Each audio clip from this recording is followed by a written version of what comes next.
Hey, what's up, guys? What's up? Welcome back. Dr. Jaws here, and tonight we are going to meet a new kind of rough shark. So this one is the Caribbean rough shark in frame, but we actually do have footage of tonight's species, which is the Japanese rough shark, Oxynotus japonicus. So this is going to be a fun species to cover. Rough sharks are just an unusual group of sharks. Hello, quackers! Welcome back.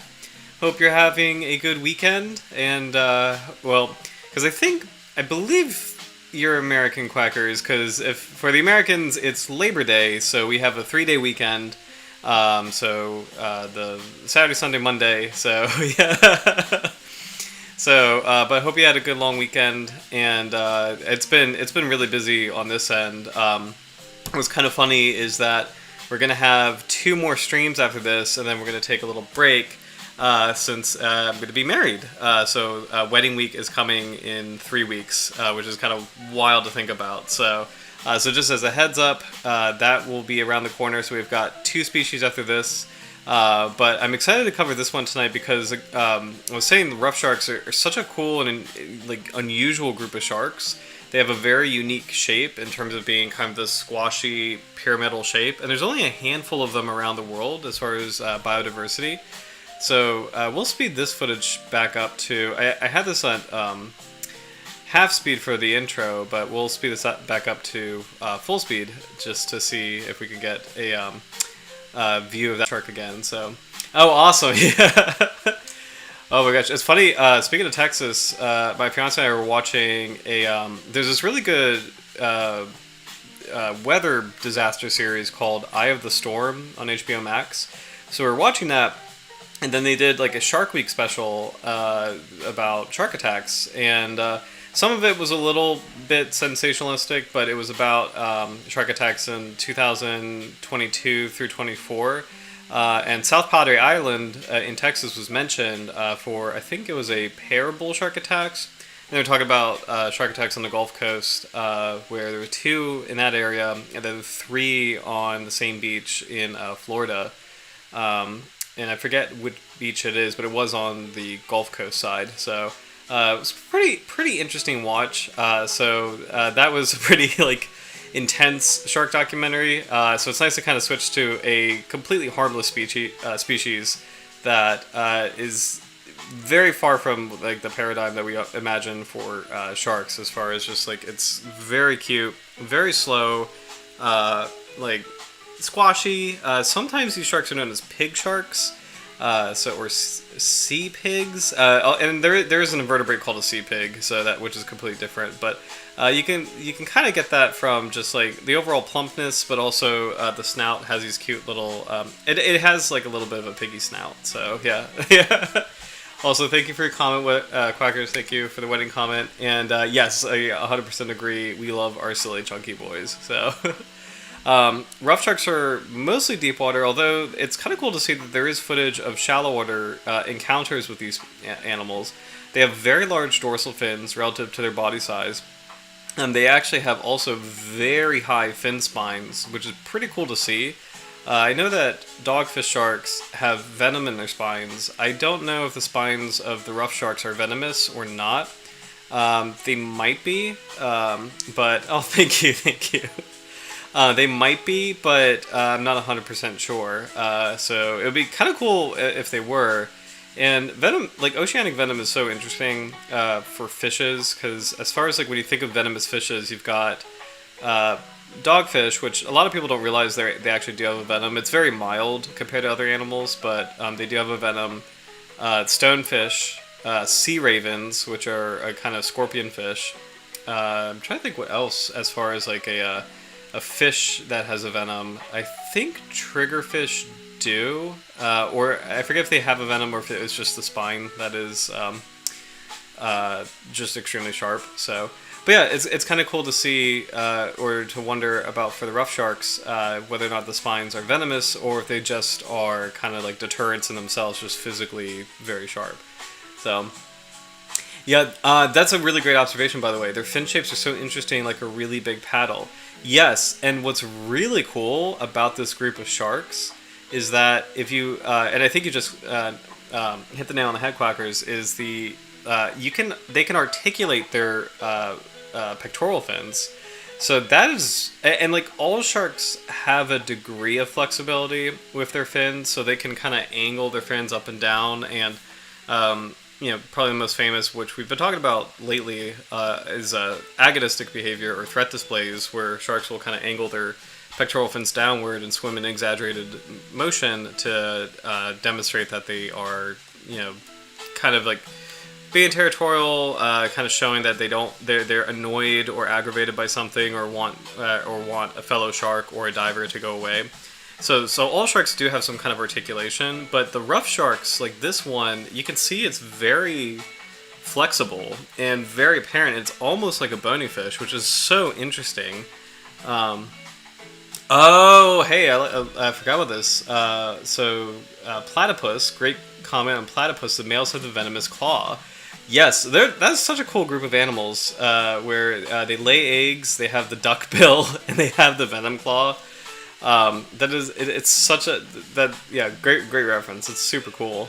Let's see, what else can we see about the species or this group of sharks? The last thing before we switch to the Japanese Roughshark is, and you can kind of tell from the clips on this Caribbean Roughshark, is like the belly is angled, so it literally is like a pyramid. If you did a cross section of this shark, it would look like a triangle, where it is just like this flat horizontal bottom. Whoop, nope, no ads. So we'll go ahead and take a look at tonight's species, so we can kind of see that more in detail. So this is the Japanese Roughshark. So this one is a captive species. I think captive footage is the only that exists on YouTube. I can't find any other like life footage of the species, but still an opportunity to kind of see how it moves. So, but it's a pretty small shark, very compact body plan,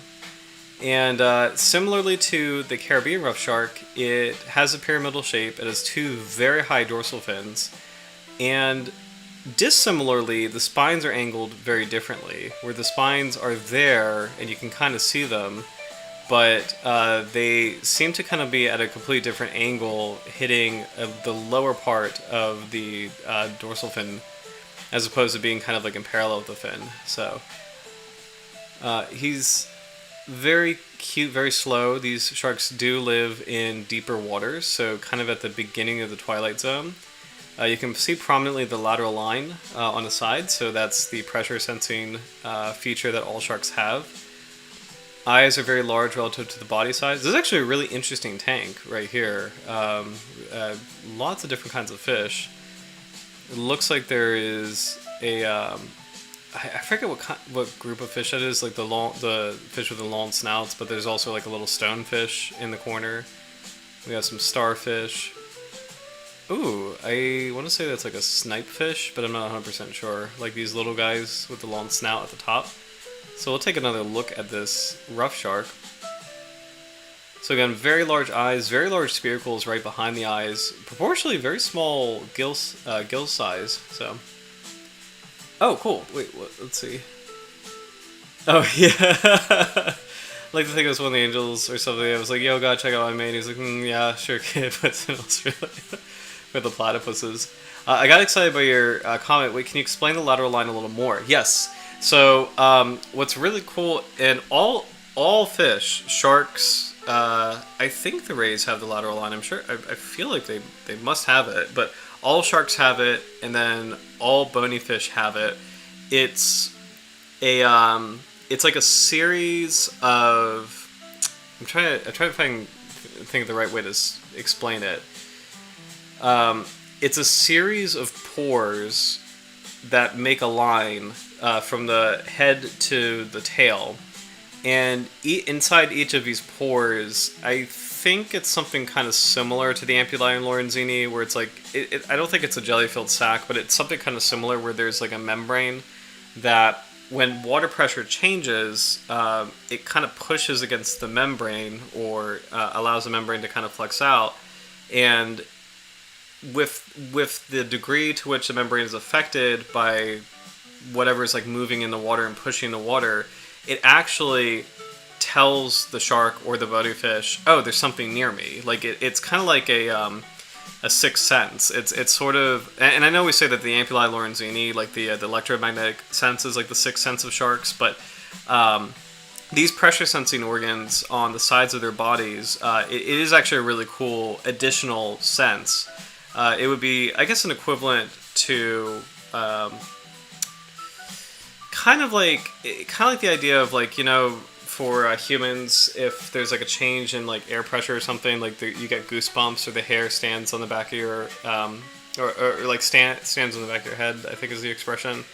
It's kind of similar to that, or like if you actually feel a change in ear pressure when you're flying, you know how your ears pop. It's kind of similar to that. It's a really cool thing that is amplified very greatly in the fishes, and it's a cool way for them to navigate their underwater world. So really, it's actually an additional sense for evading predators or detecting prey.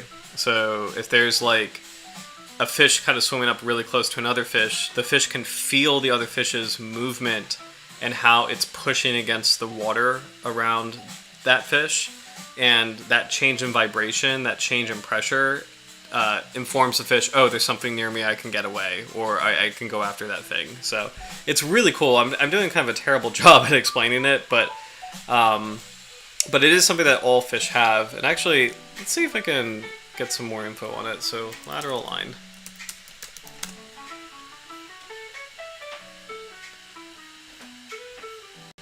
Let's see. Lateral line fishes.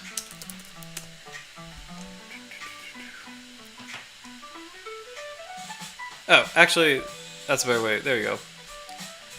Okay, a fish's lateral line is a unique sensory system of canals and pores running along its sides that detect changes in water movement and pressure, acting as a touch at a distance sense. That's a cool way to put it, actually. It allows the fish to navigate in murky or dark water, detect predators and prey, maintain their position in a school, and that's a great point, actually. So it's a way for a fish to kind of, assess where it is relative to other fish, to maintain those beautiful formations in like a bait ball. So that's super cool. The system uses specialized sensory organs called neuromasts, which contain hair cells that move with water flow, sending signals to the fish's brain. So super, super cool. Yeah, Google AI kind of ate with that. I will say, it's the Google AI, as much as I was freaked out about AI last year, it is very helpful, and mostly accurate. I think there was one time or a couple times it sent me bizarre information. I was like, that's not correct. So, yes, it makes sense. I love this comment. That's epic. It makes sense that the ampullae lorenzini and lateral line working together, so shark can get a ton of info about the fish he's around. Yes, 100%. There's such a great documentary on. Actually, you know what? I think it is pirated on YouTube, and if it is, I really want to watch just one part of it.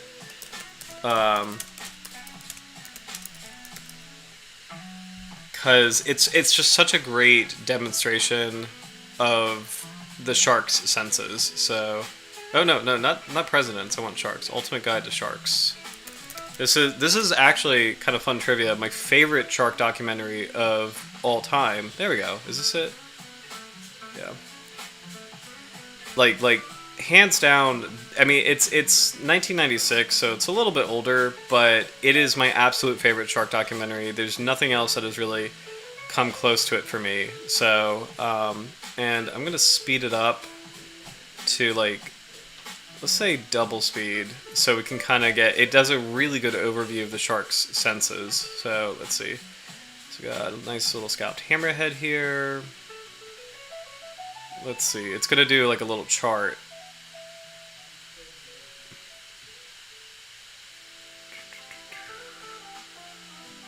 Okay, here we go. So it kind of gives like a chart of, and I'm gonna see if I can squish this view so you can. Okay, let's see if that works. So the first sense is like hearing. So sharks can hear like low frequency sounds is something that's very attractive to sharks. So that's probably the first sense that a shark detects, and it's really funny that this is going as fast as it is. So once you get closer into a shark's range, I think that's when the lateral line kicks in. And maybe smell. Like that whole adage of sharks are able to like detect a drop of a single drop of blood in water. Yeah, there we go. So this is smell is the second one.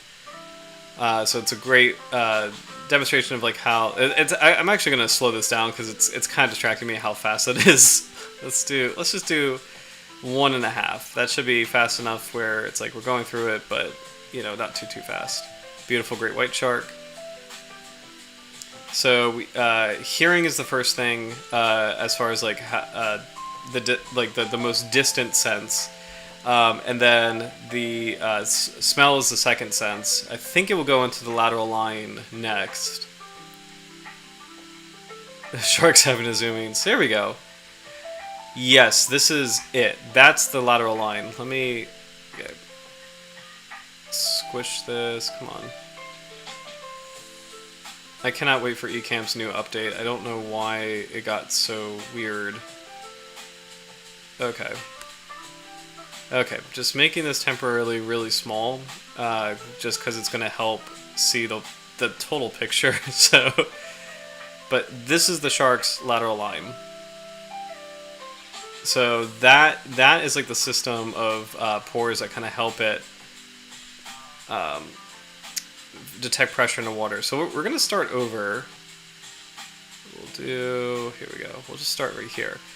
So, because it has a really cool chart of like the shark and how it's detecting its environment. So the outer rim is going to be hearing.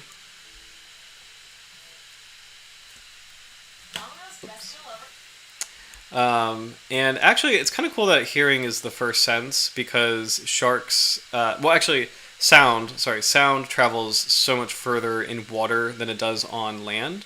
So, and this is kind of like how whales, are so famous for their songs and like their singing and like how it's at such a low frequency. They're communicating over enormous distances, and it helps them like find each other and socialize in the unique way that they do. So it's kind of cool that sound for sharks is the first sense. The second sense is smell.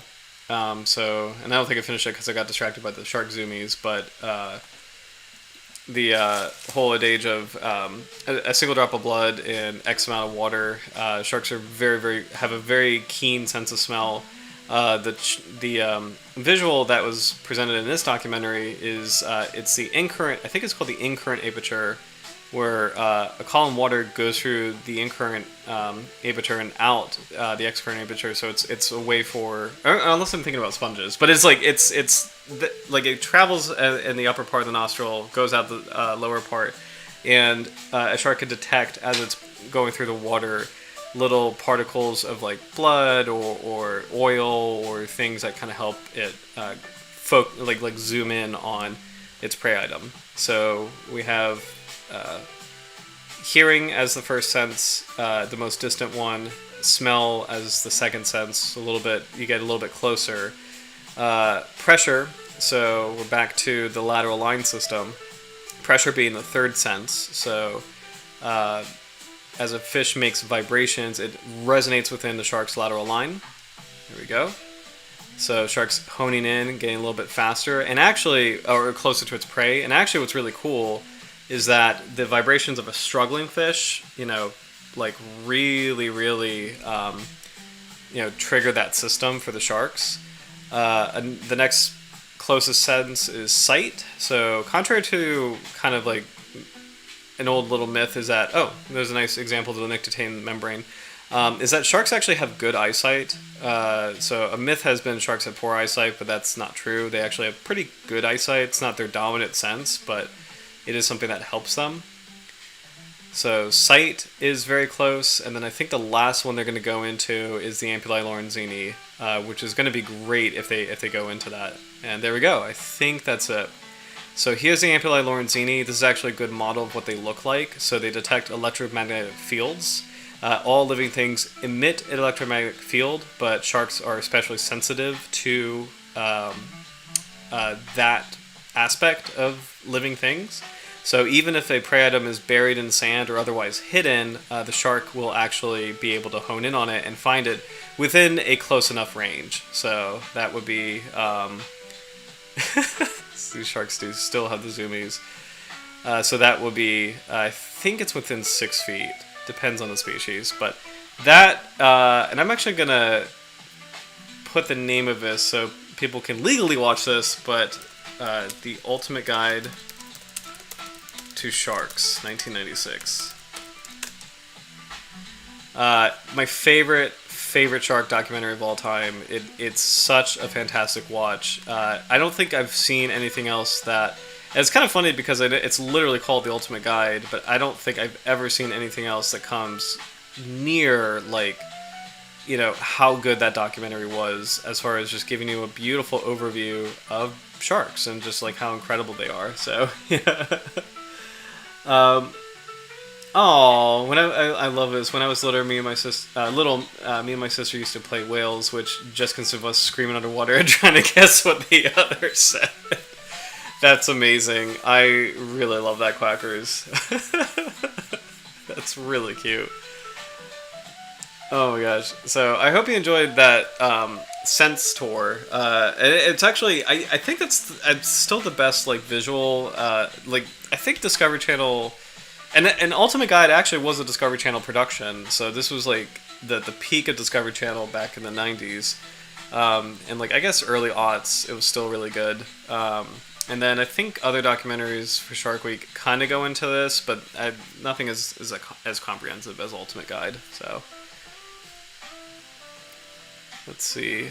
So this is another shot of a Japanese rough shark. So like all the streamlined sharks that we saw in the last video, the Japanese rough shark does have all of those senses. So it can hear, it has sight, smell, can detect pressure underwater, and has the ampullae lorenzine to detect electromagnetic fields.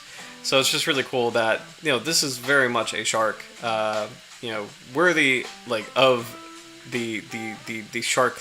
I mean, it's a shark, you know. And actually, it's kind of funny. It's like this is closer to, like, what most sharks are like small, completely harmless, deep water animals. It's actually, when you think of the proportion of sharks in the world, the big famous ones that we think about in that are featured documentaries, they're really, like, not that common compared to deep water species like the rough sharks, so, or dogfish especially. So you know, oh, I love those. Yes, we were silly kids. Yeah, I remember I would try, when I was a kid, I would try to, like, move like a shark, which is very inefficient swimming, but, like, whenever we go to the pool, just, like, having your arms stiff and, like, you just kind of wiggle side to side, it doesn't work, because of course it doesn't work. So whales at least is more like you could move it, pretending to be a whale. You could make a lot more progress than pretending to be a shark. So as far as the pool, this is kind of a cool shot of a angular rough shark. So this is a species we covered, I want to say it was last year, maybe even the year before, but I really like this clip. I usually don't like aquarium clips, but this one I like as far as it is a great example of how the shark can articulate its pectoral fins. So it actually has a really wide range of motion, and it kind of, in a weird way, I mean, it really reminds me of, I mean, I guess all bony fish do have articulation in the pectoral fins, just based on, like, the look of this little guy. It kind of makes me think of, like, how the coelacanths have their completely unique fins. This is interesting. So he seems inquisitive about this egg, skate egg case, and looks like he's gonna munch on it. So he is a very adorable little shark. I love that look how he's closing his eyes, kind of like squishing his eyeball more inward, and the ridges around the eyes are actually closing. So it's not like actual eyelids, but the ridges are kind of closing to protect it. So it's actually really cool to see that mechanism. It's adorable, but it's also really cool to see that mechanism for eye protection, because this is part of the group of sharks that doesn't have a nictitating. Oh, no, doesn't have a nictitating membrane. So there's no other way for them to protect their eyes other than either rolling their eyes in the back of their heads or doing what this shark did, which is like kind of squishing their eyes inward. And as the eyes are kind of contracting inward, the ridges around the eyes are closing. So it looks like an eyelid. It's not, but it's actually it's really cool to see how that works. So yeah, love this. He's just a little guy having a snack, enjoying the ecstasy of a good chomp. I think a rough shark's life probably is pretty okay. And actually, its biology sort of maybe suggests that, where it doesn't have to be a fast swimmer to avoid prey, and it probably does have natural predators as far as there are a lot of deep water sharks, like real giant deep water sharks, like the six gills and the sleeper sharks. But this guy has pretty prominent spines, so I wonder if that's a protective adaptation, and maybe it's a shark that has a pretty relaxing life comparatively, just living in deep water, munching on food, and it's like the Winnie the Pooh of sharks, so potentially. So he's very cute. And again, great shot of the belly too. So great shot of the characteristic feature. I'll kind of rewind to show that again. Of this group of sharks, Oxynotidae is the family of rough sharks, but just it's a completely flat belly at a very sharp angle, which is it's so interesting to see.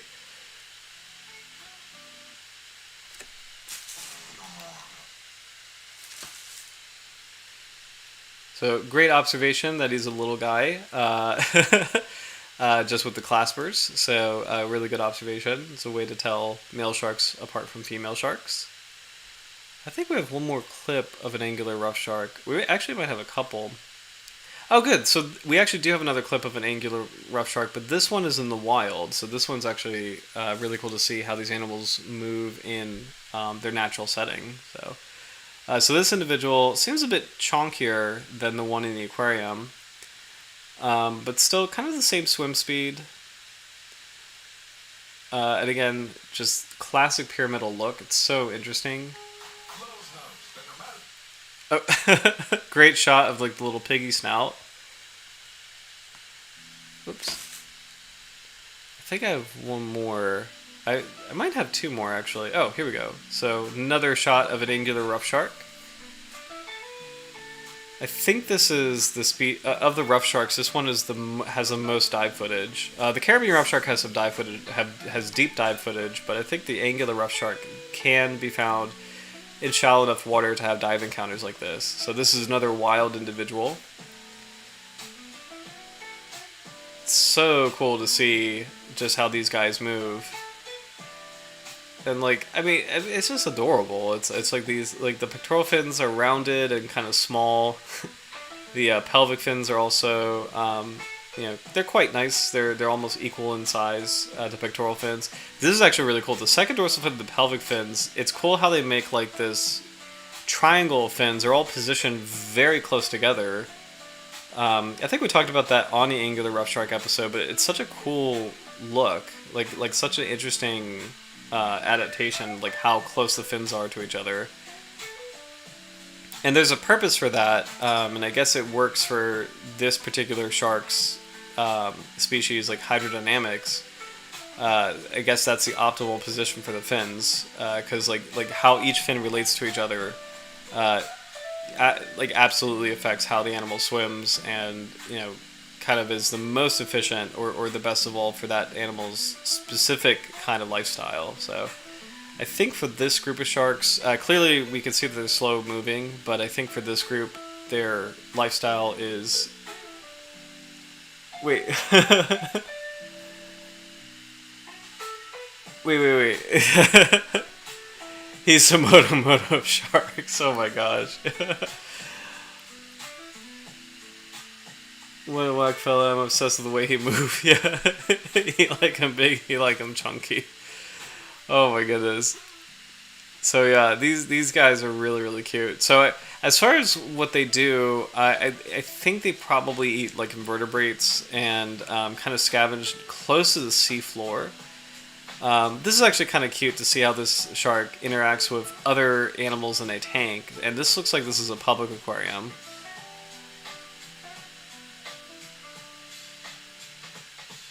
So that's actually a clip of from before of of the shark snacking on this little ray egg case, or at least trying to check it out. Or sorry, skate egg case. And now this, I don't know if it's the same individual or the same, like another individual of the same species in this this public aquarium. So. But it's very cute to see him kind of navigating the rest of the tank. So very. We'll watch this one more time before we dive into some research. Just very, very adorable coexistence with the tank mates. So it's kind of cool to see that the mouth is ventrally positioned, almost like a ray's mouth. So that probably helps with kind of scooping up prey items that are buried in the sand or the mud. So it's not a shark that it probably is not a shark that hunts for things in a water column. It probably does just sit close to the bottom or swim close to the bottom looking for prey items.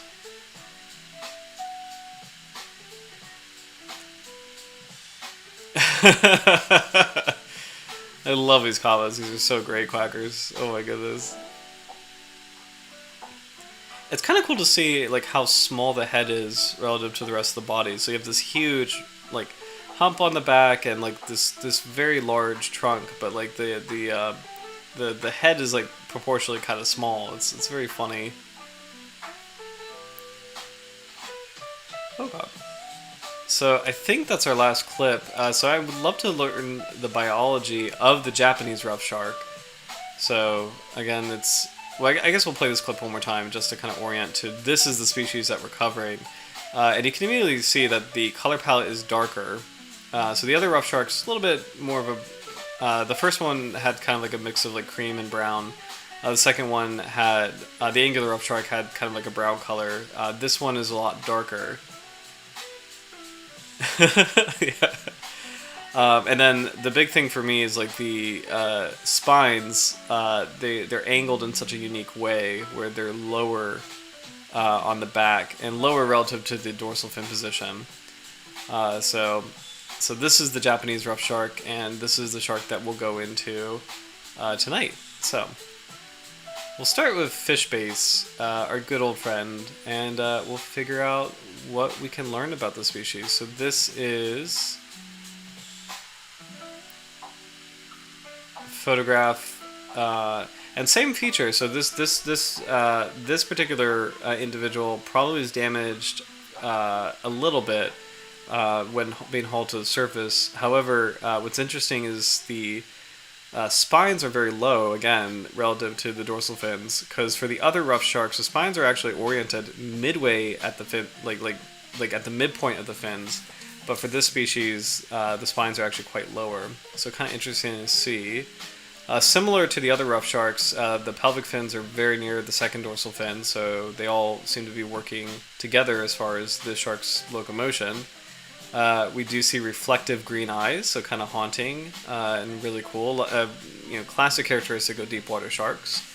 And this deep velvety black, so black or dark brown for the base color. So. Hey Howard, welcome back. Hope you're having a great, or hope you had a great weekend. Just got in from up north. Oh, that's awesome. Were you on like a vacation? And if so, where did you go? If you don't mind me asking. By the way, also Howard, this is I don't know what's going on with this package, because I sent it, and then it got sent back to my house. So I went to FedEx last week, and they resent it again. So your prize package should be on the way.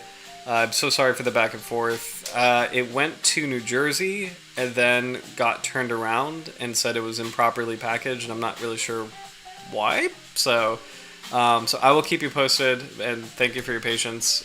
It is on its way. It's just been kind of ridiculous as far as like the turnaround, so sorry about that. But it is on its way, and it includes the a Meg tooth, oh cool, my mom is retired up in Bracebridge, very cool. So the Meg tooth, the Anguistinus tooth, and a copy of Sharks in North America, East Coast of North America. So it's on its way. So, and as always, it's really fun to tell the post office because they had to ask me to declare what's in the bags or the package, and it's always fun to tell them it's shark teeth, and they always get really excited about that. So I don't tell them what species, but I tell them it's shark teeth. So, but anyway, Oxynotus japonicus, Japanese Roughshark. The name probably is self-evident as far as japonicus goes. So it says belonging to Japan, specifically Suruga Bay in Honshu, which is where the species was first discovered in 1985. Oh, cool, Howard. They called me once, said they were sending it. That was the last I heard. Gotcha. When? Oh, quackers! Awesome. Okay, sorry. So a lot going on. Firstly, Howard, when did they call? If you don't mind me asking, because I forgot they do have your phone number. Because and thank you for providing that too, as far as like the prize package. So, but that's I'm curious like what the timeline is. So and if you're comfortable sharing. And then also, quackers, congratulations. So the first week of college? This is freshman year of college, right? And if so, that's super fun. It's a really, really fun time. So, oh my gosh. Yeah, thank you. I agree. I hope that package comes soon. And honestly, I mean, like the first part was like delayed on my end, and I'm so sorry for the delay on that. It took me a little bit of time putting it together and sending it. And then the second part is just them being goofy. So a week or two ago. Oh, wow. So it must have been. That's really weird. Okay, so I might stop by this week then just to double check with its progress. So, but college, super fun time, and I don't know if you want advice, but my pearl of wisdom is I think college is a very unique. It's such a unique time where a lot of responsibilities are suspended in terms of you don't have to worry about like bills quite yet or there's a lot of things that are suspended, and with that I think it's a lovely opportunity to take that time to kind of like discover who you are and like actually like invest that time in terms of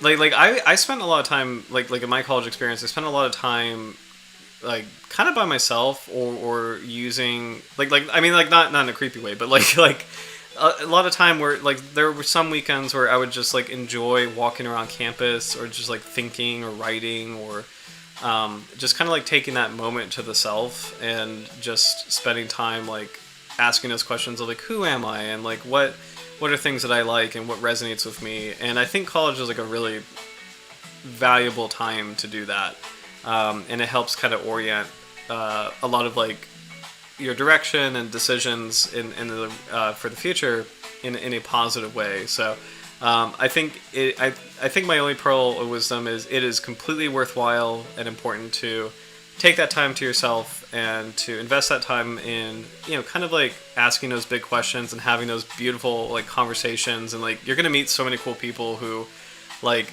are fun and curious about the world around them, and all the dialogue, all the discussions is just like it's a really cool environment to be in, and it's a very unique experience. So I hope you have a lot of fun, and be responsible. And just I hope it's a great experience. So yeah. So I was really nervous at first because a lot more chill than I thought. Just having fun, look at that hidey hole. Oh yeah, that's so cool. And that was like kind of my favorite part. Well, not my favorite part, but one of my favorite parts was like I loved discovering new nooks and crannies to like study or write. Or actually, it was kind of funny to take naps, which is kind of hilarious. But like I would like in between classes, I would try to find like the best location just to have like a quick nap. And it was fun like discovering new places like that. So and I'm trying to make the most of it, not get too caught up in academics. I really get sucked inside. Oh, don't worry. Yeah, it's the first week. Honestly, oh, it's so cool. Oh, that is so cool. Oh. Of course. And honestly, like, my freshman fall, like, I found a group of people, and it took some time to meet that group of people, but it wasn't until my freshman spring that I found a new group of people that were kind of more like my social core, where it's like, oh, yeah, like these are really fun people who I enjoy spending time with. So no worries if it takes time. It definitely took me time, and it's like, what's kind of cool is like as you do different classes and take different subjects and join different clubs, like you meet all these different kinds of people, and your social group is just going to morph and change, and in a good way, like in a wonderful way. I think. Yeah, all my friends at my wedding are actually college friends, so which is kind of fun. And I think I only met one of those friends in my first year, and the rest were in my third year, actually. So those lifelong friends, it takes time, but they're there, which is kind of cool. So, but all the best. Just wishing you all the best. It's a really wonderful time. So. Glad the first week went well, and I know the first semester and everything is going to be great. So just enjoy it. I hope you have a lot of fun. So, getting back to academics, Oxynotus.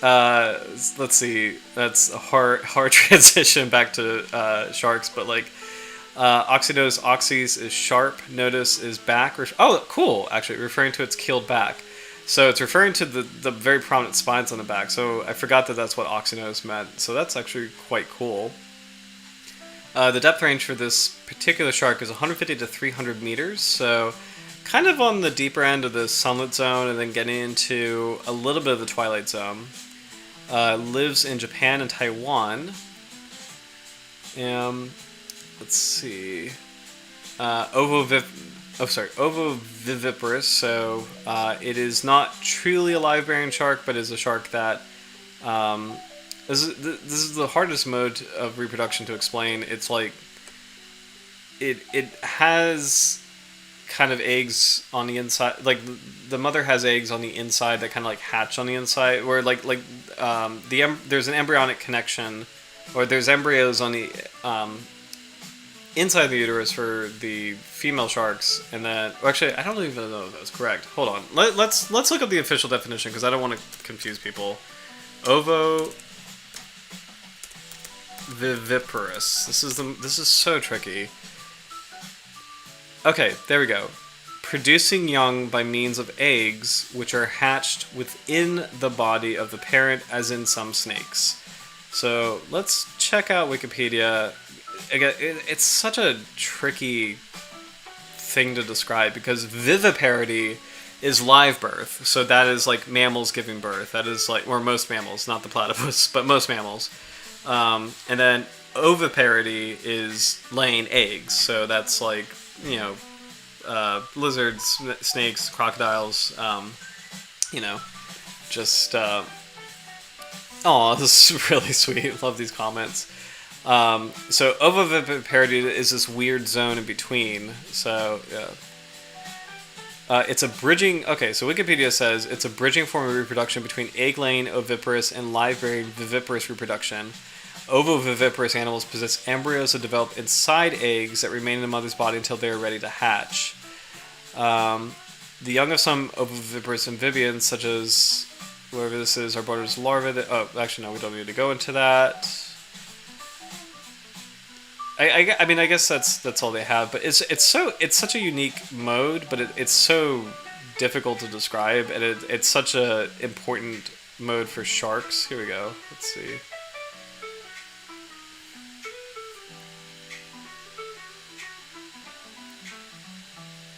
Okay. Okay. This actually might be okay. So this kind of helps. This is a little different. So okay. So on the shark on the left is ovoviviparous. The shark on the right is truly viviparous. So a truly live-bearing shark has a placental connection, and it will give live birth just like mammals, or most mammals, just like humans.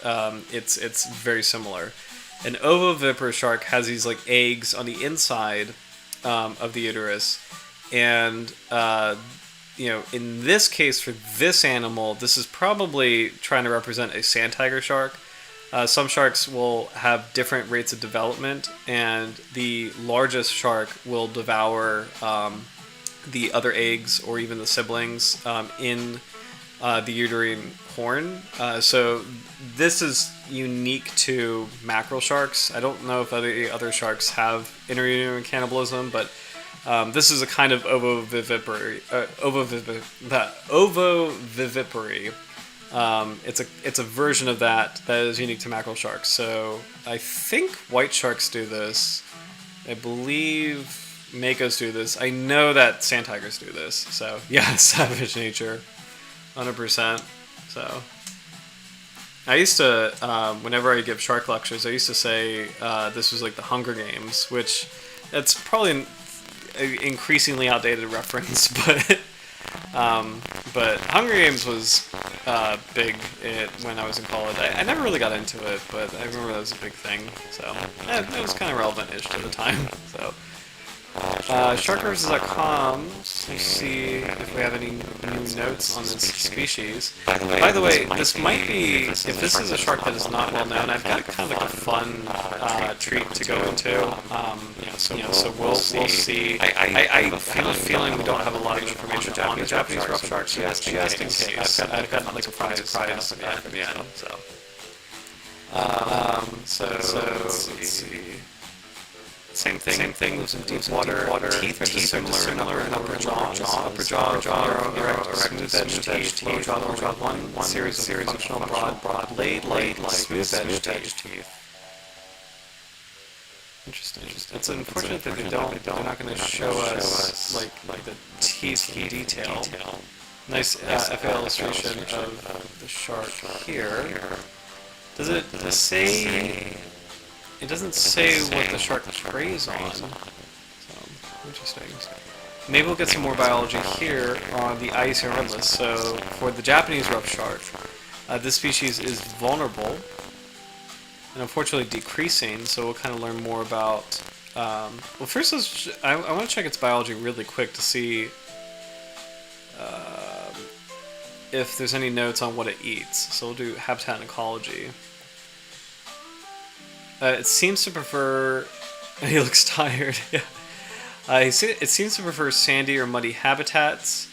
The species reaches a maximum size of 65 centimeters. Let's see. Reproduction is viviparous, but nothing else is known in biology. Oh no, that's not correct. It's ovoviviparous. Productivity is assumed to be low as for other Oxynotus species. It doesn't say what it eats. So I'm going to guess invertebrates that probably live within the sediment. Because like these sharks tend to be they tend to swim closer to the seabed. So let's see. Assessment information.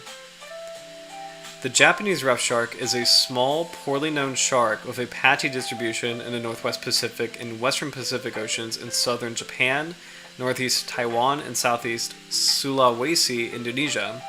It is demersal on a continental shelf and slope at depths of 150 to 350 meters. The species is currently only known from 10 specimens and is a rare bycatch of demersal trawl fisheries that is discarded in Japan and retained in Taiwan. Post-release survival may be high.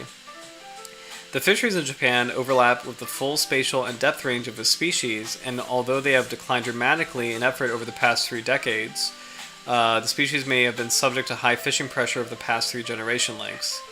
Other deepwater species have exhibited population declines in the species' Japanese range.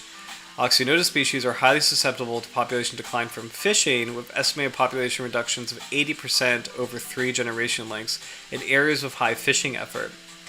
The entire known spatial range of the Japanese rough shark is subject to ongoing fishing pressures, which, combined with declines in other deepwater species in the region, and a precautionary approach, leads to being suspected the Japanese rough shark has undergone a population reduction of 30 to 49% over the past 3 generation lengths due to levels of exploitation, and is assessed as vulnerable.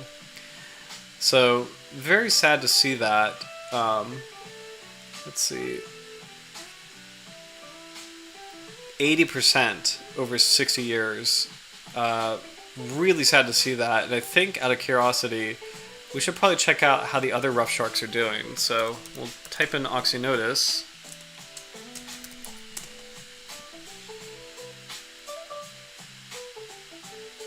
Let's see.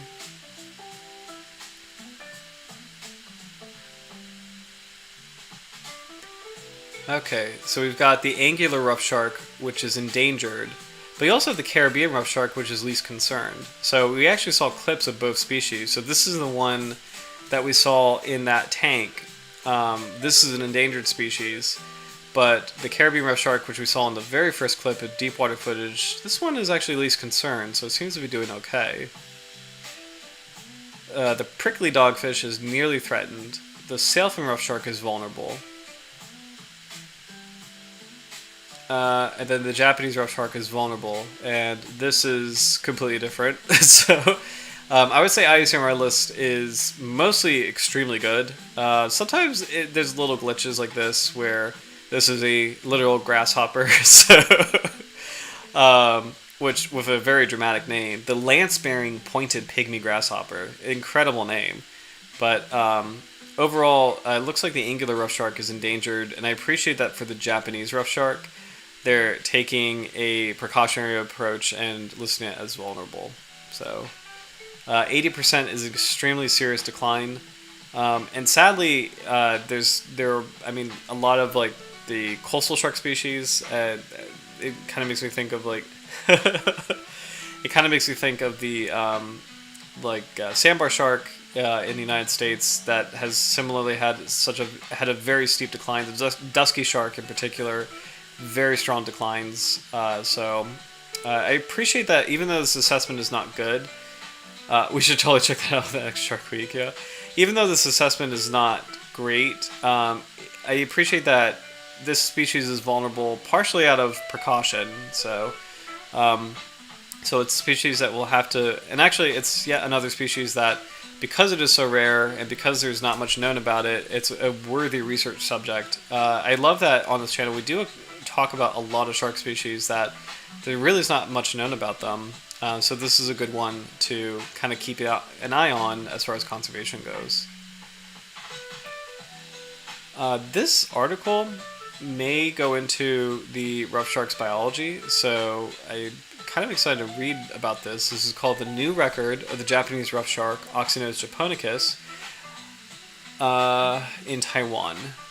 This is by Husan Ching, H.O., and Kazuhiro Nakaya. A specimen of the rare Japanese prickly dogfish, also known as the Japanese rough shark, zoom in, there we go, Oxynotus japonicus, was recently collected for the northeastern Taiwan and the Daxi fish market. It represents the first record of the family, the genus, and the species in Taiwan. Moreover, previous records were based on only 8 known specimens, and the Taiwanese specimen represented the 9th specimen in the world. A detailed description of the specimen is provided to document the species. Okay. So I'm just going to skim through the rest. Let's see. And I'll just read out things that kind of catch my eye that I think are kind of interesting. But the shark family Oxynotidae belongs to the order Squaliformes, is a group of medium-sized fishes that inhabit in the continental... This is kind of translated a little weirdly, but I'll just read it as is. And the continental and insular shelves and slopes in eastern Atlantic, including Mediterranean, western Atlantic, and western Pacific. The family is uniquely characterized by the high and compressed body, triangular in cross-section with lateral ridges on abdomen, rough skin with large, prickly, and close-set denticles, two high sail-like spine dorsal fins, and blunt snout. There are only 5 species, and 2 of them are from the Pacific.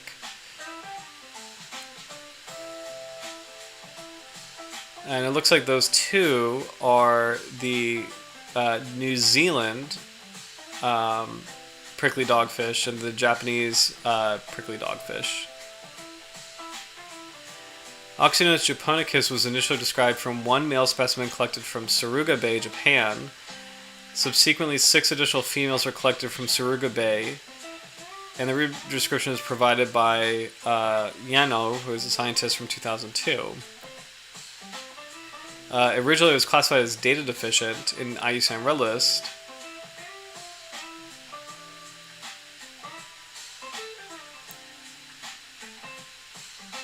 Let's see, and it looks like this new Taiwanese specimen was collected in 2015.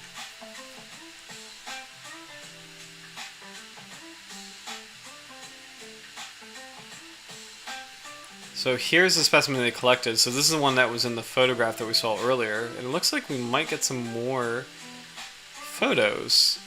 So here we go. So good view of how this shark kind of looks. So here we go. So again, reflective green eyes. What's really cool is you can actually see the texture of the denticles and you can see how raised they are. So a lot of sharks have kind of like smooth, flat dermal denticles. Some of them do have the rough appearance. It almost makes it look fuzzy. Like it almost has a kind of like a fuzzy look to it. But these are raised dermal denticles, so this is kind of where it gets the name prickly shark. Again, the snout is, the nostrils are actually really large, and the eyes are really large proportional to the rest of the head, but the head is very small proportional to the rest of the body.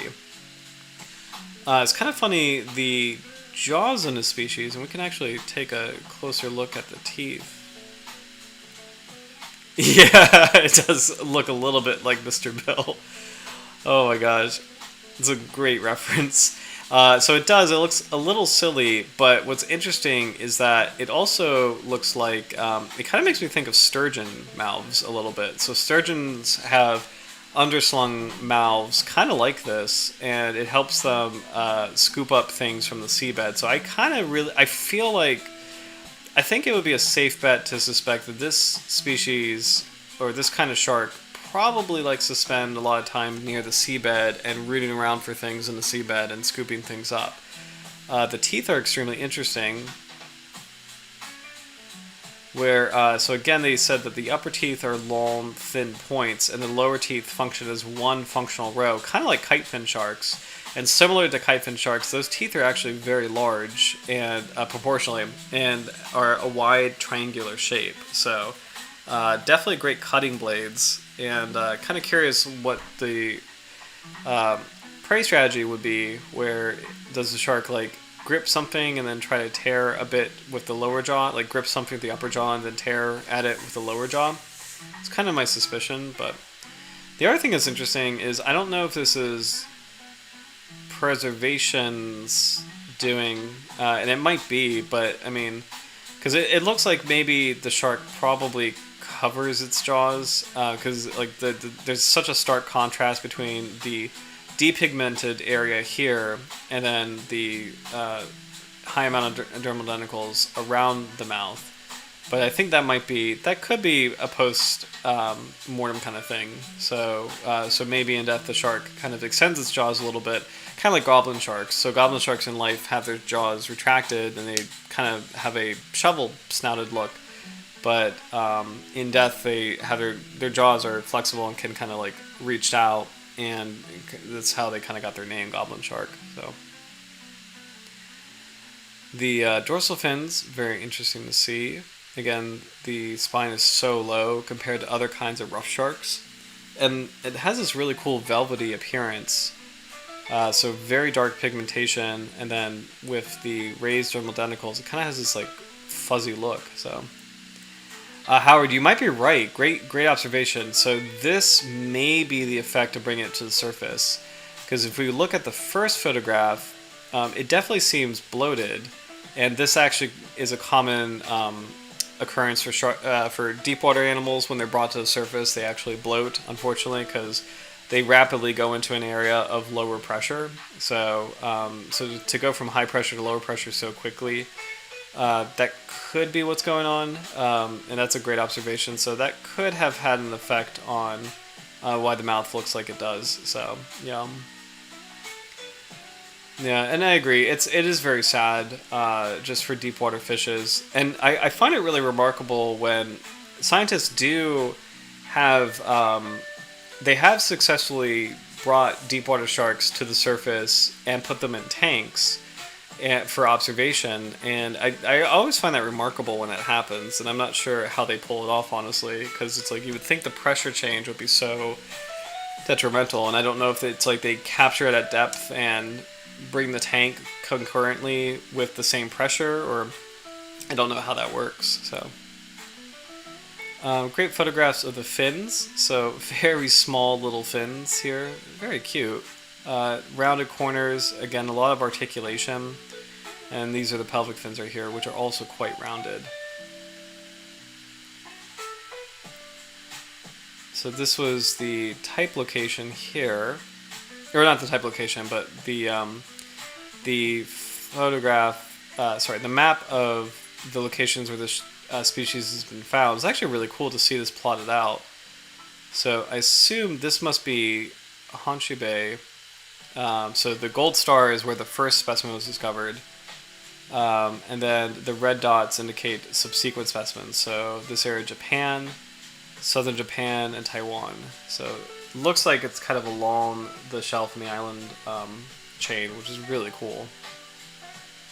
So you would suspect that there's probably more rough sharks kind of along this line in this region. So kind of hovering around these seamounts and islands, potentially.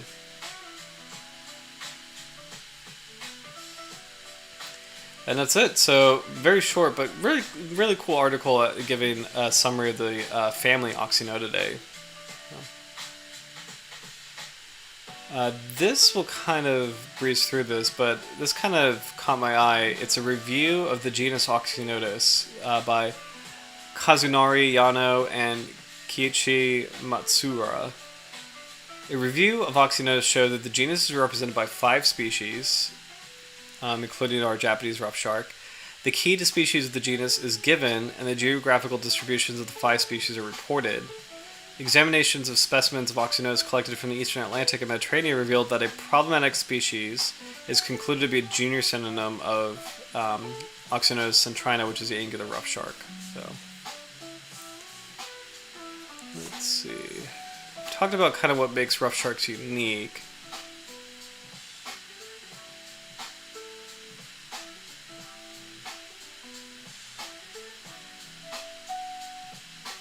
Talk about the methods.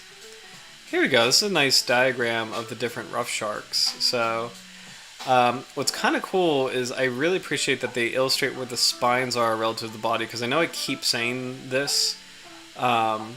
So let's see. But it is catching my eye where the Japanese rough shark is figure D, and the spines are located very low on the fins, but look in comparison to figure A and figure B, the spines are at the midpoint of the fins for these two species. So figure A is Oxynotus brunniensis, which we've not covered. I'm not sure what kind of rough shark this is. Figure B is the Caribbean rough shark, which we've covered. Let's see. Figure C is Oxynotus centrina, so this is the angular rough shark, which we've covered. Figure E is a different kind of rough shark, Oxynotus paradoxus, so we don't know this one yet. But what's kind of cool is, like, look at the angle of the fins. So the Japanese rough shark, the fins are kind of parallel, or sorry, the spines are kind of parallel to one another a little bit, and at a slightly off-kilter angle from 90 degrees. The Caribbean rough shark, the spines are going in 2 totally different directions. Same with the angular rough shark. the first dorsal fin spine is kind of forward, positioned forward, and the second dorsal fin spine is kind of positioned backward. Same thing for specimen A. And then specimen E is similar to the Japanese Roughshark, where both fin spines are positioned either vertically or backward. So it's kind of cool to see the differences between the species here.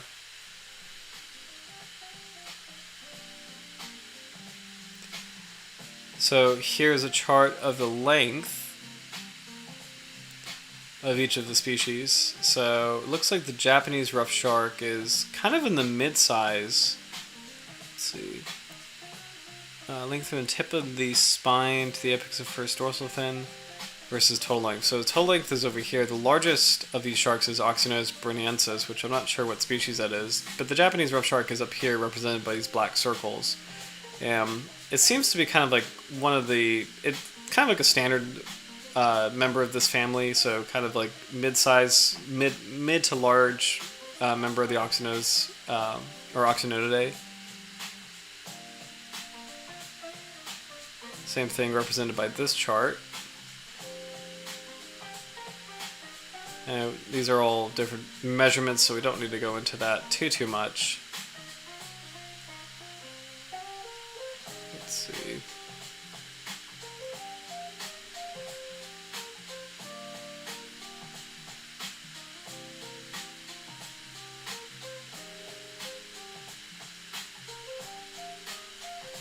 Okay. So this is kind of cool. So keys is a species of Oxynotus. So there's a dichotomous key in here that helps kind of identify species of rough shark. So I kind of want to work backwards to name the things that make our shark unique. So Oxynotus japonicus. Let's see. It says the second dorsal fin base is 1.2 to 1.5 inches in interdorsal space. Length from snout to tip of first dorsal spine. Actually, maybe we won't go into this because these are like very specific proportions. So let's see. I'll just summarize this as, well, there's unique proportions here. The spiracle is oval shaped in this species. Let's see what else is going on. Spine of the first dorsal fin sloping slightly backwards. Length from tip of the snout, first dorsal fin spine to apex first dorsal fin greater than 2 times vertical height. So again, proportions. Okay, so the two things, so aside from like the proportions of everything, the two things that help distinguish this kind of rough shark from other species are the spiracle, which is oval shaped. It's kind of hard to see here. And then the fact that the dorsal fin spines are actually kind of angled backwards a little bit, whereas some rough sharks have it angled frontwards. This shark has it angled backwards. So kind of cool way to help tell it apart from other species. Okay, so as far as Japanese rough shark research, that unfortunately is all we really have. Kind of like Redless stated, it is a very rare species. So I think what we'll do, because we have around an hour left of shark content, is I think it might be kind of fun to do a little bit of a tangent into two things. One, this atlas of important shark areas. So this was a really cool conservation initiative, and I'm going to put this in the chat. And I'll read the summary of it, and then we'll kind of explore it a little bit together. But let's see. Okay. So the first map of important shark array areas released. So it is a new science-based tool to support spatial planning of threatened marine life. Thank you, Canada. Also, Vancouver, Canada, February 7, 2023. The Important Shark and Ray Areas Project has released the first electronic atlas of priority areas for sharks, rays, and chimeras, also known as ghost sharks. Sharks and rays are some of the most threatened vertebrates on Earth and are in desperate need of new and improved management. The Important Sharks and Rays Areas project uses the best available science to identify regions across global waters most critical for the long-term survival of sharks, rays, and chimeras. These include places where species of concern mate, reproduce, feed, rest, or aggregate, as well as key stopovers during a migration. So that's the overview. We'll dive into the actual atlas. So the color coding, I'm going to accept the settings, is that the red areas are officially important shark and ray areas. The dark teal areas are candidates for important shark and ray areas. The light blue is an area of interest, and then I think the gray is a region that's not assessed. So I'm actually really excited to check this out. Let's see. And let's actually, hold on. Candidate. Okay, so this area, this is not assessed yet. I gotcha. So here we go.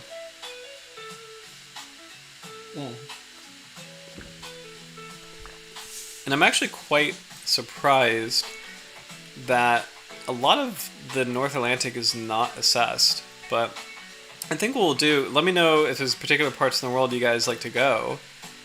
I think what we'll do is I'm kind of curious about the Mediterranean.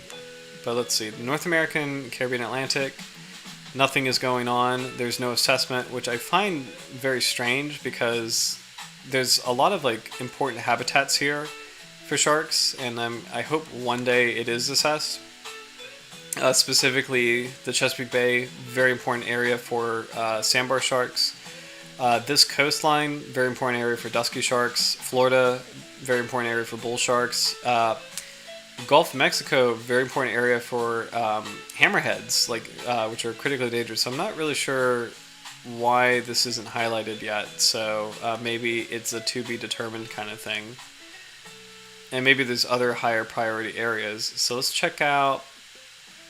I think we'll hop over to the Mediterranean briefly, and then we'll kind of go over to Japan. That probably is more relevant for tonight's species. So what's really cool for this map is that it includes summaries for why certain areas are important. So here we go. In the Mediterranean, we've got the Strait of Sicily and Tunisian Plateau. Strait of Sicily and Tunisian Plateau is located between Sicily, Malta, Western Libya, and Tunisia, encompassing Pantelleria Island, Kirkina Islands, and the Egadi and Pelagi archipelagos. The area is characterized by diverse habitat features such as submerged volcanic seeps, trenches, canyons, seamounts, banks, and sensitive habitats, for example, cold water corals and seagrass beds. The area overlaps with the Sicilian Channel ecologically or biologically significant marine area. Within this area, there are also threatened species, the common guitarfish, range-restricted species like the rough skate, reproductive areas like the great white, undefined aggregations like the sandbar shark, and the area sustains a high diversity of sharks, 32 species. Wow. Very cool. Oh, actually, apparently each place comes with a fact sheet too, so... Oh, this is so cool. We got the summary, description of habitat, vulnerability. Oh, so this actually goes into a lot of detail. This is great.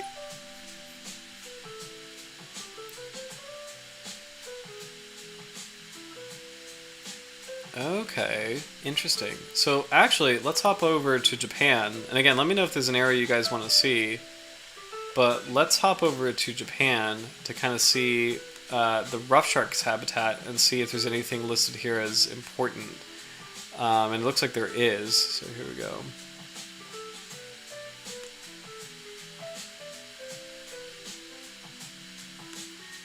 Alright, so let's try this area right here. Taikisone Seamount. Taikisone Seamount is located in the Miyako Strait between Okinawa and Miyako Islands in southern Japan. This area is along the Okinawa Trough and next to the Ryukyu Trench. The seamount has summits at 100 meters. This area is characterized by the Kurisho Current, a strong warm current 100 kilometers wide that flows northeasterly along Japan's east coast with a subsurface layer that creates a large amount of nutrients. This area partially overlaps with the bluefin spawning area ecologically or biologically significant marine area. Within this area, there are threatened species, range-restricted species, and reproductive areas like Shirai spur dog. Interesting. Squalus shirai. Or shirai. I don't think I've ever heard of that one before. Okay. This is a pretty large area. What is this? Uh, Elon, important shark area and ray area. Elon is located off the northeastern coast of Taiwan and encompasses a small part of the Japanese exclusive economic zone. This area is characterized by pelagic waters and extends over continental shelf, slope, and abyssal mountain terrain. The warm Kuroshio Current flows north and eastwards through this area and intensifies from May to August. The area partially overlaps with the Senkaku Islands key biodiversity area. Within this area, there are threatened species like the big-eyed thresher and reproductive areas like for the short-fin mako. This is so cool. I love how they talk about in specific detail like which sharks benefit from this area and like why it's important. Like which sharks really take something out of it. So it's so cool. Hold on. Sorry, I'm just kind of like reorienting. Trying to make sure you can see the full map. Sorry, my own scalped hammerhead's kind of peeking through. So, hold on. Okay, I guess I'll just stick over here. All right, let's see where else we can go in the world. Again, I'm actually very surprised that even Australia. So maybe something must be going on where it's like. Yeah, I agree. It's a really nice project. Something must be going on as far as maybe Australia and the Americas. It's taking more time to assess it, and maybe because there's more research. I don't really know because it seems so strange. Because I would argue that some of the leaders in shark research in the world would be United States, Australia. I would say Brazil too, probably. Maybe India. Ooh, Howard suggests Indonesia, so let's check it out. It's a great suggestion for conservation areas. So, ooh, and the Red Sea. So let's check out a part of Indonesia and then the Red Sea. So let's do. We'll do this right here. This is a huge area. Papua Micronesia Corridor. The Papua Micronesia Corridor is located within national waters of Indonesia, Federated Straits of Micronesia, and areas beyond national jurisdiction. It includes productive coastal waters in northern Papua and oceanic waters in the Bismarck Sea and the North Pacific. The area overlaps with one ecologically or biologically significant marine area, 2 key biodiversity areas, and 3 marine protected areas. Within the area, there are threatened species and areas important for movement, and this is specifically the whale shark. So, whale shark really benefits from this area. This is such a cool global project. Alright, let's check out the Red Sea.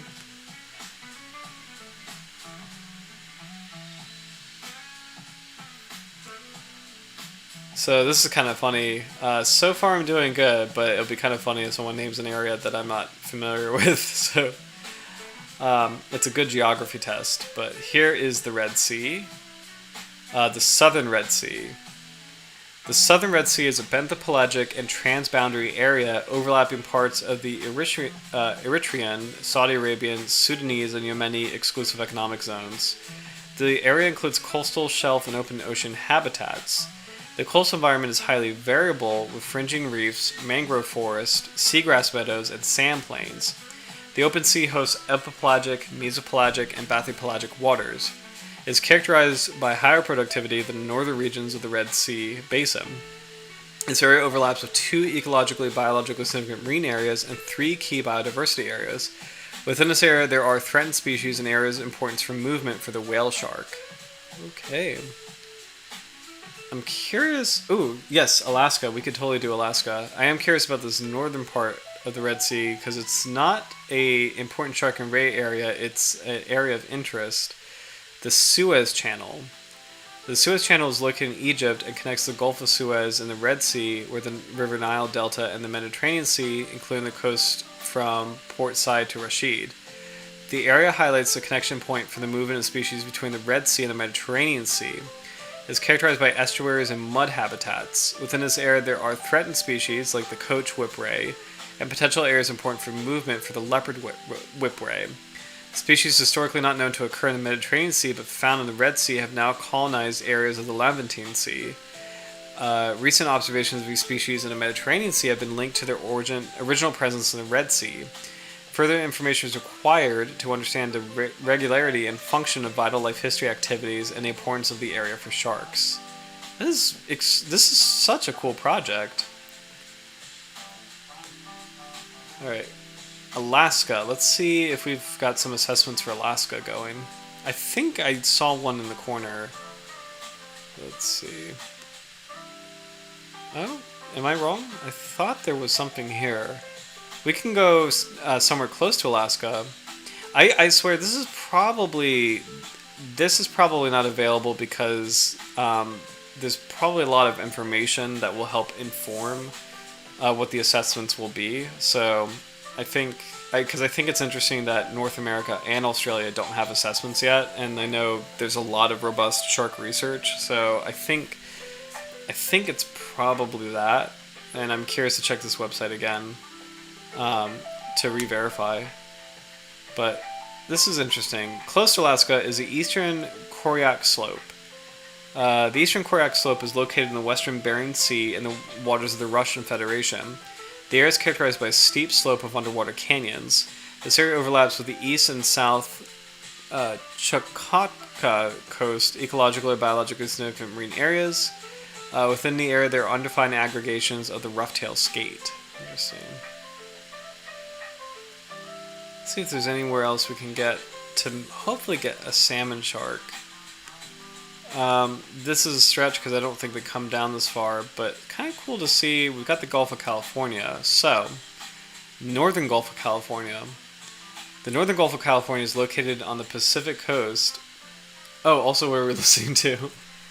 This is 80s Tokyo Funky Lo-Fi Playlist. So I'm just going to type this in YouTube. Sorry, 80s Tokyo Funky Lo-Fi Playlist. I hope you like it. It's very chill. I've been enjoying the chill vibes.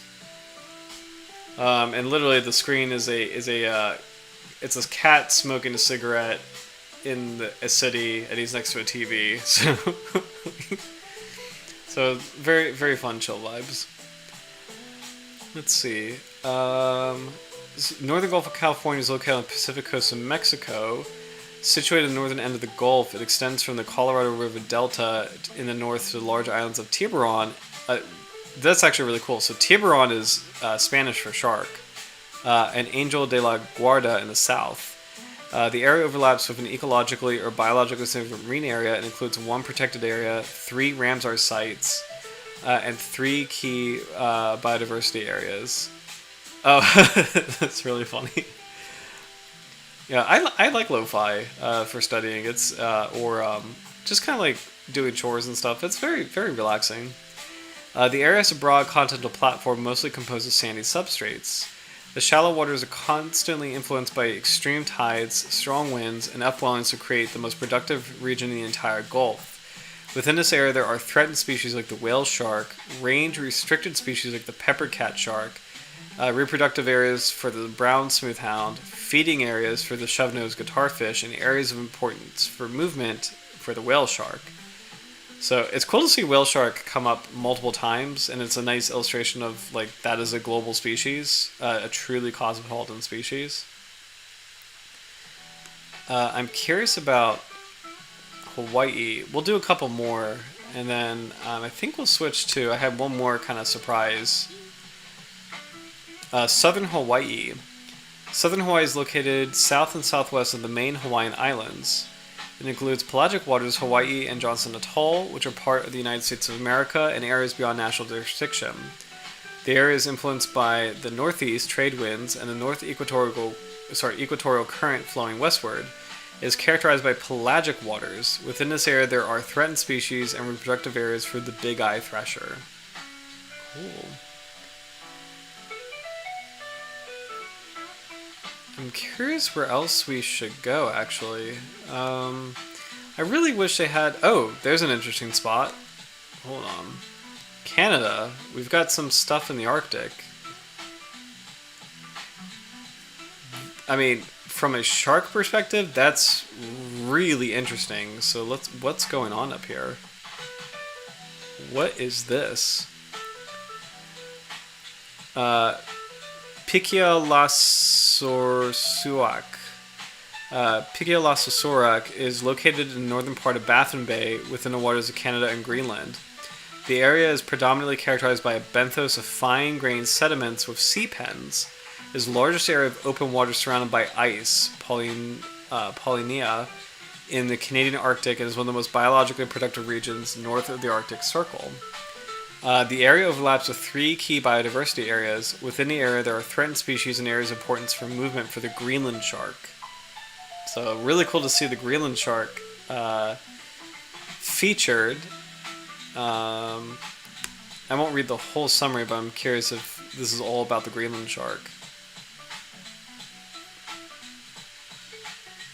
Well, actually, okay. Quikita-aluup.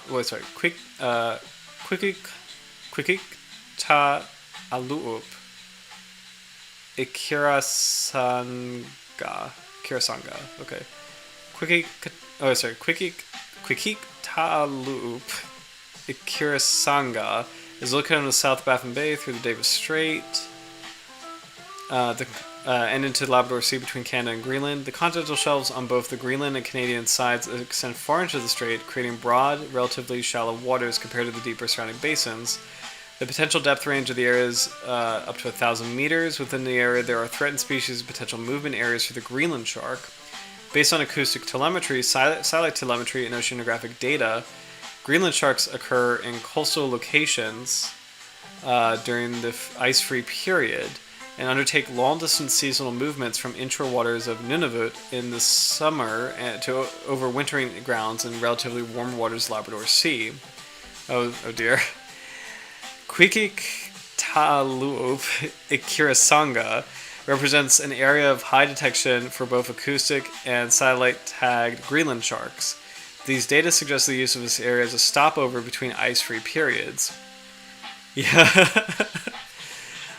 Ongoing tagging efforts in the Labrador Sea to resolve movement patterns of the species throughout this region are underway. Further information is required to refine the movement boundaries and the importance of the area for sharks. So, very cool. Oh gosh, yeah. Very, very tricky. I'm not sure what language that is. It's kind of funny because I love Algonquin, which is in Eastern North America. That is a very large language family for the tribes that lived in Eastern North America. So I actually really like Algonquin language, but I don't think that's that. I think it's something kind of different. But Algonquin language is beautiful. It's like it really sounds like water. So. Makatawaiwa is like a word for black. Vapata'anam is like a word for deer. Patawomek is like the older term for the Potomac River, and that's where the Potomac River gets its name. It was originally termed Patawomek. So there's like a lot of beautiful Algonquin words, and I really like that language. I just saw this, Quackers. Oh my gosh! I remember this because I totally know this fish. You're absolutely right. I learned about it from an Oxynotus episode. It's a Hawaiian fish. You're absolutely right. And I remember this being in kind of one of my childhood books. Humu. Okay, hold on. Humu nuku apua. Oh, thank you, Howard. Inuit language. So, humu nuku nuku. Wait, humu nuku kapua. Hold on. Humu. Okay, this one. The reef triggerfish.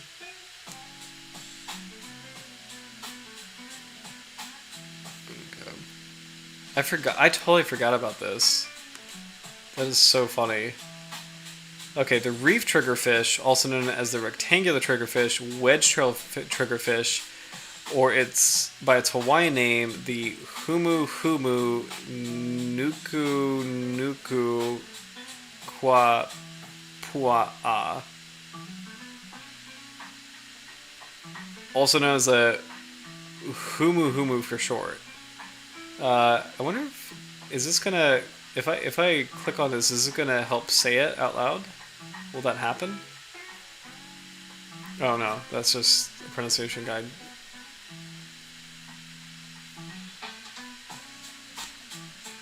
Okay, I guess Wikipedia does not have a sound thing, but I totally forgot about that fish. That's a deep cut. So, yeah, no, thank you, Quackers. I totally forgot that was the thing. So, I wonder what the longest fish name in the world is actually. And that kind of reminds me, silly fish names, because I remember in the fish lab we were talking about like. Just kind of ridiculous fish names and like whatever they are. I think there is. This is really terrible, but I think there is. I think there is an ass fish, and I'm not making that up. I think. Let me make sure I've got that right before. It's a kind of pearl fish. Make sure I got that right. Okay, yes. So the bony-eared assfish is a true. Okay, so that's what it is. So the bony-eared assfish, also known as Acanthonus armatus. So let's see.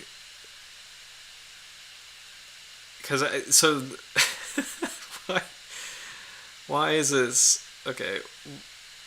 Type specimen was an individual taken by the Challenger expedition. It was described by a German ichthyologist who gave the species a scientific name. Armatus means armed in Latin.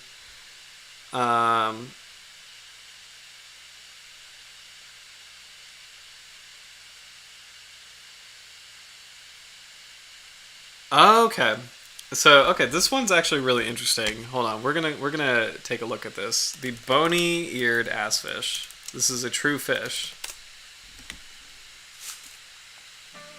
and a very scary-looking deep water fish. But this is a true fish.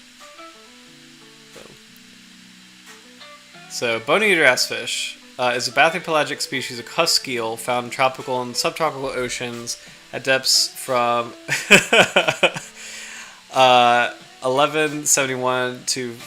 And this is actually an incredible animal because 4,400 meters, this is an animal that is deep into the midnight zone, is handling an enormous amount of pressure. At 4,400 meters, it's kind of like the maximum depth for sharks. So, and I know bonyfish can go down even further, but it's kind of I just want to recognize that the assfish is like a true champion of nature. It's kind of an incredible animal to handle that kind of pressure. But here we go. It's been found as far north as Queen Charlotte Sound off British Columbia's coast. Species grows to about 15 inches or 38 centimeters standard length. The larvae are similar in overall form to a related gargoyle cusk. But that's actually a cool name. Oh my gosh, the bony-eared assfish is by some sources believed to have the smallest brain-to-body ratio of any vertebrate. I agree that that's dubious. I think that's kind of this might be a dumb Wikipedia thing. So yeah. Like many other... Hi, Minges, welcome back. The pressure of the depths is a salty name. Like many other creatures as well in the sea, assfish or flabby, with a light skeleton, is most likely resulted from high pressure bone. Some of it sounds like rain. So actually, we'll have to verify fish base. The type specimen was taken from Challenger, which is a very famous ichthyology history. The Challenger expedition is one of the most famous. Kind of like not groundbreaking. I would say just like what do you say? Like it's a foundation of ichthyology. It's a very in oceanography. The Challenger expedition is like probably like the antecedent of a lot of modern oceanography, to be honest. So. It was found in New Guinea at depths to about 2,000 meters. Described in 1878. I keep getting booed off? Wait, what? What's up? Hold on. You okay, Howard? I hope it's not... let's see if the stream is still going. Sorry about that. Let me see. It might be, honestly, it might be, if I'm switching, if I'm kind of like doing a little bit too much, I might be kind of messing with the bandwidth a little bit, so. Audio good. Okay, cool. So the stream's still going. Gotcha. Okay. Sorry about that. So, let's see. So apparently, this fish was named by Albert Gunther, who gave the species a scientific name. Armandus means armed in Latin, likely chosen because the fish sports spines off the tip of its nose and gills. This also perhaps accounts for the bony-eared part, according to Gavin Hank, curator of vertebrate zoology at the Royal British Columbia Museum. Acanthos is ancient Greek for prickly, and onus could either mean hake, a relative of cod, or a donkey. Adam Summers, associate director of the Friday Harbor Laboratories at University of Washington, concurs, saying onus could easily read as a homonym for the Greek word for ass. So that could be it. It's kind of hilarious that this is the English interpretation. I think it would be good to check Fishbase, because that's a little bit better than Wikipedia as far as just making absolutely sure this is a real thing, and it is. So Fishbase, the official go-to resource, like the backbone of ichthyology on the web, confirms it is the bony-eared ass fish. It is an ass fish, so that's it. Which is hilarious, because honestly, if onus means hake, really, I'm sure that the Challenger scientist meant to say with the Latin name, like, oh, this is the spiny hake. Like, the armed spiny hake is, like, what the definition should be. But I guess modern English scientists were like, oh, it's the spiny ass thing. And so they just named it an ass fish. So there we go. That's quite fantastic. So, yep. And that's hilarious. Like, the etymology is even, Greek is akantha for thorn, onos is for hake, but they're just going for ass fish. That's hilarious. We'll re-verify everything as far as the biology. Benthopelagic abathal in abyssal depths, common species. Egg laying with oval pelagic eggs floating gelatinous mass. Wow! This noted as having the smallest relative brain size among teleos and remarkably large semicircular canals. That doesn't... Interesting. So the citation is Fishes of the World by Nelson in 1994. And that's so unfortunate and really funny, actually. I thought that was a prank. That the ass fish is potentially the smallest brain to body ratio of any fish. But I guess that's legit. The citation Fishes of the World, I think I've seen this book before. I don't have it, but I think I've seen this book before. It seems pretty legit, so that's hilarious. So there's that. So there's this fish. As far as silly fish names, the other one, I will put it in the chat, not as offensive, but just kind of funny, is Boops Boops. This is a actual scientific name for a fish, Boops Boops. Let's actually look up Boops Boops. Let's figure out what... I think it's a minnow of some kind, so we'll do Boops Boops. Or I guess it's a lowercase b. Yep, Boops Boops is a bogey, or a bogway. So, so, yeah, another picture of Boops Boops. There's Boops Boops. Yep. So, where does this come from? So, Boops is Greek for cow, or actually, I guess it's a Greek word for cow. Greek ops is appearance. So I guess it might be pronounced buops. So it could be buops, which is kind of even funnier, bops. But we called it boops. So so there's that. Let's see, Eastern Atlantic, Norway to Angola. Found on the shelf or coastal pelagic or various bottoms, sand, mud, rocks, seaweeds. Gregarious, ascending to the surface mainly at night. Omnivorous, feeding mainly on crustaceans, also planktophagous, so eating plankton. Hermaphroditic, generally protogynous. Also caught in pelagic trawls, utilized fresh and frozen. So actually kind of interesting biology for the species. So there's that one. I'm trying to think if there's any other gems. Because I don't think there's any unfortunately named sharks. Like there is the I swear anything I type in here is a real fish. And this one you might know the slippery dick. So hold on, slippery dick. This is a kind of wrasse. So we'll look at the stupid fish names, but slippery dick. There we go. This is it. Okay, the slippery dick, which is how this episode's gonna get banned. It's just gonna like. So Halichores bivitatus. So let's see. The Greek name means salt pig. I actually maybe FishBase will have Wikipedia might have the and I'm actually gonna type in Latin name because I don't want to Google search. Nope, sorry, Latin name. I don't want to Google search the English name. So yeah. These are real fish. Okay, here we go.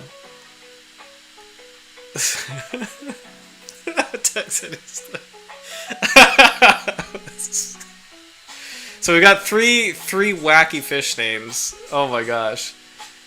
So I really want to. Oh, this is actually really cool. So this is another. So it's kind of funny that Slippery Dick and Boops, they both are protogynous hermaphrodites. So they actually change their sex throughout life. Actually, quite a few fish do that. It's so funny. No mention of why it's given that name. So no mention whatsoever. So there's that one. I actually don't know. You know what? Let's check out the genus. See if there's more unfortunately named fish. Let's see. It won't. Oh, it's not going to have the English names, is it? Let's go back to Wikipedia. Because this one I know, but I'm not sure if there's other It's so stupid. I'm just curious if there's other kinds of dick. Let's just see what happens. The black wrasse, the mangrove wrasse. Let's see. The slippery dick is there. The Mardi Gras wrasse, which is kind of funny. Claudia's wrasse, Coco's wrasse, chameleon wrasse. Yeah, it looks like it's only that one, which is really funny. I don't know where it got its name from. Okay.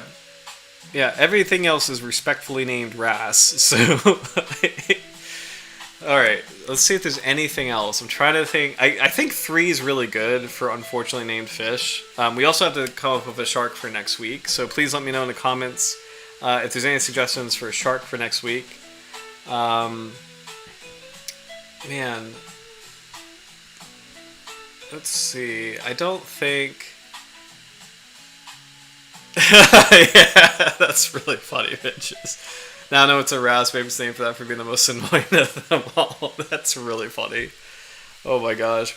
What's fun is, you see this a lot with birds, but a lot of scientists are very weird in how they name things, and intentionally so. There are scientists who named things just really weirdly, just intentionally. And I won't talk about the birds because I think a lot of them are very obvious. But it's unbelievable how many of them exist. So for fishes, there are some unfortunate names, but they're not really like funny. For sharks, I think all the sharks seem to be okay. The most unusual shark names are the Eddies and the Isaacs, like the Crying Isaac or the Happy Eddie. But they're kind of more uniquely unusual and like curiously unusual in a good way. Like they're not like like odd. Let's see. Demon cat sharks are a really cool name.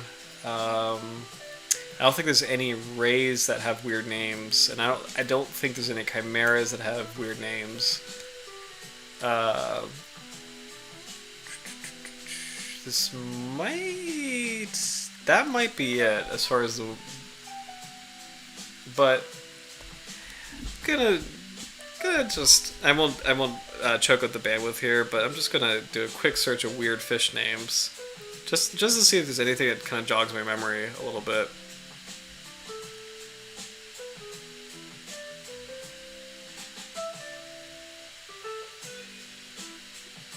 No.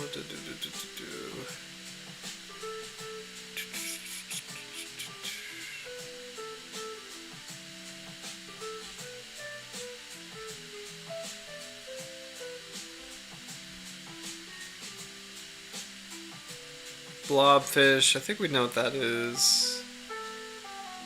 Yeah, I think that's it. I think we'll just leave it on the 3. I mean, those 3. The Slippery Dick, Boops Boops, and what was the first one again? Oh, the Bunny-eared ass fish. I think that's I'm gonna try one more actually. Sorry, one more comes to mind. Let me. I won't put this on the screen. Hold on. And I'll come up with other sharks too for next week. Hold on. There is one more that I could think of.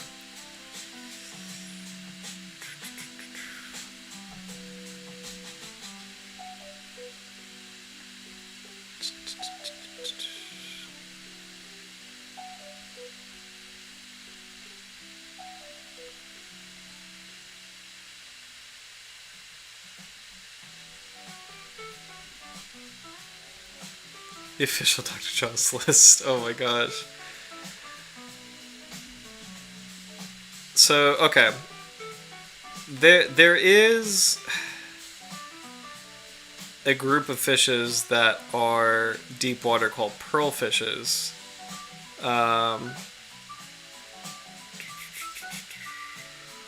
Okay, none of them are unfortunately named. So the last thing I was thinking of, are they any stupidly named sharks, or are they all respectable gentlemen? Yeah, I think all the sharks are very respectable gentlemen. And respectable gentlemen and respectable ladies. I think all the sharks are doing okay, which is nice. They're all like magnificent creatures, and I appreciate that they all. I even the Latin names. I don't think any of them are kind of like weird. I don't think any of them are. Oh, frilled shark. I think we did both species. Let's see, because we've definitely done the classic one, but there's also the South African one, which I think we did. But that's a really good suggestion. Let's see. Just gonna verify on the playlist. So I don't think there's any like weirdly named. Yeah, we did the 2 frilled sharks. I don't think there's any weirdly named sharks, but there is, and I can't think of other weirdly named fish, but there are weird fish that they're called pearl fish, which live in the deep water, and some of them are free swimming, but some of them live commensally with sea cucumbers. And sea cucumbers are kind of like, it's not really a fair comparison, but the way sea cucumbers kind of work is that like they consume and excrete through the same opening, and these little pearlfish live inside a sea cucumber's thing, so it's like the joke in the marine science lab is, oh, it's a fish that lives in a sea cucumber's butt. Is this fish? So, and it's funny that they're named pearlfish, but you know they don't have such a glorious existence. So, so that's that. But okay, so we got some good suggestions. Woebegons are a good one. Oh yeah, actually, woebegons are a good one for next week because there's a few wobegon species we have not covered yet. So I'm gonna check if there's any hexanchi forms that we've not covered. I think, did we get all of them? Because I think we did. Because the frilled sharks, we got South African frilled shark and the frilled shark. We've got the what hexanchi form am I missing? I think we did all of the 6-gill sharks. So, yeah. Oh, wobblegons, love it. Yeah. So I think a wobegon is a great one to cover. So let's see if there's a weirdly named one. That's actually quite a lot of them. So. Oh, actually, you know what? Oh, this one's really cool. Yeah, so there's actually maybe like a dozen. There's a robust ass fish. Oh my gosh. A robust ass fish. I swear a scientist would actually. You know what? Let's see if there's another. Actually, on that note, let's see if there's another. We should have done this. Let's see if there's another kind of, hold on, it's the bony-eared ass fish. I'm curious if there's another kind of ass fish. So, and then I'm going to type in next week's shark in the chat. This is the complete opposite direction. The floral banded woebegone, which is Orectolobus floridus. And it's also where Florida gets its name, which is like land of flowers. So it's kind of cool to see that. It does not live in Florida, but just kind of fun trivia. But it's kind of funny. The opposite of all these awful names is the floral banded woebegone, Orectolobus floridus. So I think it's a really good one to do for next week. So, and I've never even heard of this species before. So this one apparently lives in Southwest Australia, so we actually might get some cool footage. So we'll do the floral banded woebegone next week. So I'm very excited to cover that shark. So let's check out. Let's see if scientists went to town with this genus.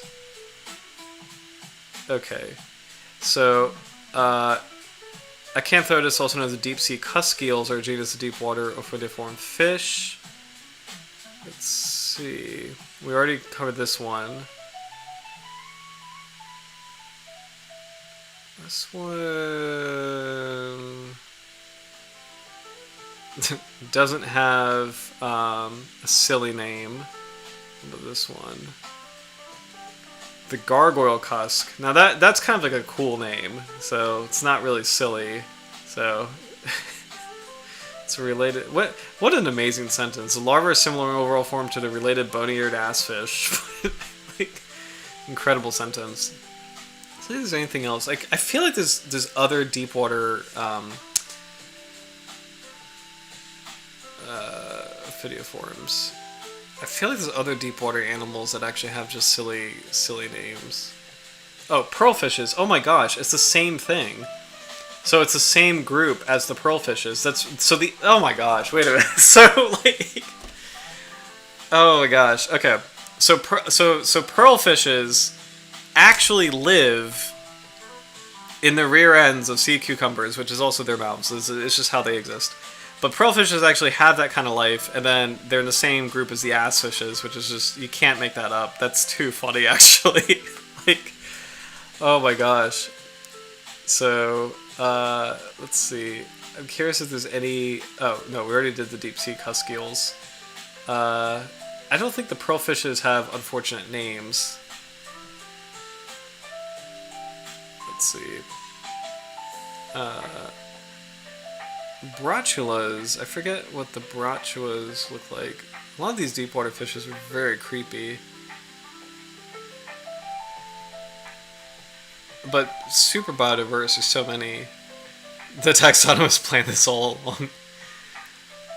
All right, we'll check out the false brochulas. I don't think anything is gonna beat bony-eared ass fish. I think that's the most unfortunately named fish. So, can't think of anything else. I'm like going through like frogfish, blobfish. Like those are still pretty okay.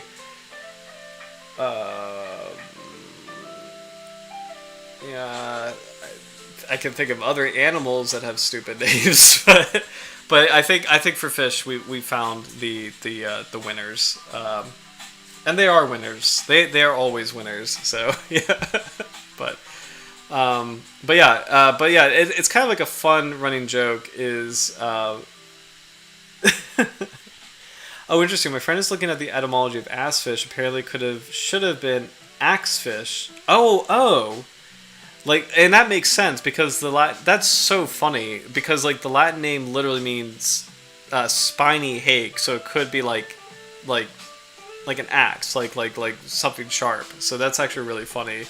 But somehow we landed on ass fish. That's really, it actually kind of makes sense because like the fish was discovered and named or the Latin name was in the 1800s, like the early 1800s. So that's just, and actually, you know what? Wait a minute. Okay, you know what? Actually, okay. So fun trivia. I don't know if anybody's like a Disney fan, but I like love like I would say like the 90s Disney movies are really well made. But love like studying like just like Disney filmmaking and stuff like that.